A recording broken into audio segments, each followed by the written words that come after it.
in 1960. But now, with computers that can record so much data, if it's okay for the police to set up cameras and other kinds of sensors everywhere to keep track of everything that a policeman could theoretically have possibly seen from a public place about you, and put all that together, then he knows everything about you. Yeah, and the pendulum's going the wrong way. Well, look at London, 4 million cameras, and now they've made it illegal to videotape the police, and they walk up and threaten to arrest tourists now, videotaping monuments. I mean, you know, government is way out of control because private corporate interests have turned government into nothing but their little lapdogs. Yes, and a large part of the cause of this actually is so-called free trade treaties, yes, which I'd rather call low-wage treaties, because these treaties take the power from governments, yes, and give them to businesses. The business say, to the governments, if you don't do exactly what we want, we'll move to some other country. And the governments respond by saying, oh, yes, we'll do whatever you want. Of course, the politicians mostly aren't really strongly imbued with a wish to do anything else, and they probably are somehow going to get rewarded for going along. But when the people go to them and say, we demand you regulate this practice, the politicians have a ready excuse. They say, well, given this treaty, the companies will all just move to another country, so it's futile to even try to regulate them. And then that creates a global standardized corporate law, which has no liberty, no freedom, no due process. They call that globalism, and then they hire a bunch of phony leftists and right-wingers to go around pushing it and spewing it, and now they're trying to move Internet control into these international bodies. Do you think the Internet's going to survive? I can't see the future. I tend to be somewhat of a pessimist by nature. It's just that even if I feel discouraged, I keep on fighting. So it's not particularly bad that I'm a pessimist, but the point is, if I tried to answer that question, all I could do is tell you my pessimism, which doesn't prove anything. That's not the point. The real question is, what can we do to fight this?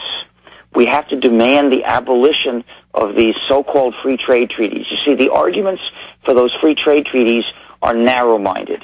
They say, well, it makes for economic efficiencies, and it does. If all you're interested in is flat-out efficiency of production, then, yeah, they work. But they give all their benefits to rich people, and they corrupt the laws of every country that's participating, and that hurts us far more than the benefits economically we might hope to get. All right, final segment with our guest, Richard Stallman. Straight ahead, I'm Alex Jones. Stay with us. Hi, this is Peter Kronschnabel with Midas Resources. As you know, government spending is at an all-time high and inflation is on the rise. What are you doing right now to protect yourself financially? As the economy continues to deteriorate due to corporate greed and government intervention, more people will lose their jobs and worse, their life savings. Having your hard-earned money in banks, the stock market, or any other paper asset is a lose-lose deal. You'll lose on your capital investment and you'll lose purchasing power as the dollar continues to devalue. One thing is certain, having physical possession of gold and silver will guarantee that no matter what happens, your investment will never be worthless. If you've been thinking about investing in the physical possession of precious metals, I can help. Call me today, Peter Kronschnabel, at 800-686-2237, extension 108, and I will take the time personally to put together a portfolio designed to protect what you've worked so hard for. Call Peter, 800-686-2237, extension 108. You've worked hard your whole life, and I want to work hard for you. Call 800-686-2237, extension 108. In the New World Order's war against humanity, Barack Obama is the tip of the spear. We've got to give them a stake in creating the kind of world order that I think all of us would like to see. The Obama deception completely destroys the myth that Obama is working for the best interest of the American people. Well, Obama's already fudging. He's fudged since day one in this election. If you have a demagogue with a fanatical mass movement of personality cultists who is imposing the program of a group of extreme bankers and finance oligarchs, that's fascism. It's not about left or right. It's about a one-world government. This film documents who Obama works for, the lies he has told, and his real agenda. Get your copy of The Obama Deception today at Infowars.com or download it in super high quality at PrisonPlanet.tv. The Obama Deception. The people strike back. Hi, my name is MZ, owner of KSCO in Santa Cruz, California. And like Alex Jones, I'm passionate about talk radio, that great bastion of freedom of expression for us all. I'm also passionate about helping people know the joys, benefits, and surprisingly simple methods of becoming entrepreneurs who work for themselves and not as wage slaves for someone else, or even worse, for large companies with no heart and soul, nor loyalty to their employees. If you are tired of being dependent on others for a living and ready to start owning yourself, loving your work, and setting the sky as the limit for your earning potential, I want you to know about an exciting, great business opportunity involving the marketing of healthful, dark chocolate that actually helps people lose weight and can help them make money, perhaps lots of it, just by helping us spread the word about this wonderful, unique product. Get on the web and go to chocolate.ownmyself.com. That's chocolate.ownmyself.com and check out our opportunity. You'll know pretty quick if you're interested. If you are, we will connect with you and get you up and running. We don't want any money from you, and you'll be amazed at how simple this system is. Remember, chocolate.ownmyself.com.